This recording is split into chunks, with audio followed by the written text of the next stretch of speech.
Баршаңызға сәлем. Бүгін сіздермен тағамдар туралы қызықты деректермен бөлісетін боламын. 1830 жылы кетчуп дәрі ретінде сатылған.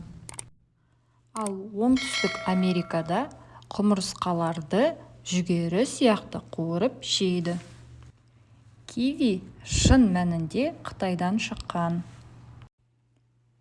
Өңделген азықтардың көпшілігінде таскөмір шайыры бар.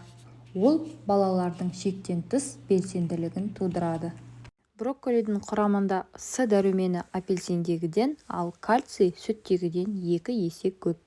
Карамельді арабтар ойлап тапқан. Мүкжидек піскен кезде резеңке шарлар сияқты секіреді. Қызанақтың 10 мыңға жуық сұрыптары бар. Жер жаңғақты динамит жасауға пайдаланады. Ал қарбыздың 92% судан тұрады. Салат латук күнбағыстар тұқымына жатады. Асқабақтың гүлін де жеуге болады. Фри картобы ең алғаш Бельгияда жасалған. 100% табиғи апельсин шырыны 100% жасанды хош иістендіргіштерден жасалады. Кәмпит бір кездері тауар саудасын жүргізу үшін валюта ретінде қолданылған. Секундына 75 Макдональдс гамбургері сатылады. Жер жаңғақ шын мәнінде жаңғақ емес, бұршақ тұқымдас. Банан күйзеліспен күресуге көмектеседі. Алманың 25% ауадан тұрады. Сондықтан ол суға батпай жүзіп жүреді. Жер бетінде алманың 7500 сұрпы бар. Балды дәмі мен қасиетін бұзбай 3000 жыл сақтауға болады.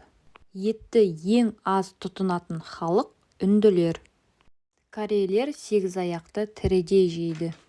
Етін тамаққа қосу үшін адамдар секундына 1776 жануарды өлтіреді. Ащы тағамға құмар адамдар ұзақтау өмір сүреді. Австралия етті ең көп тұтынатын ел.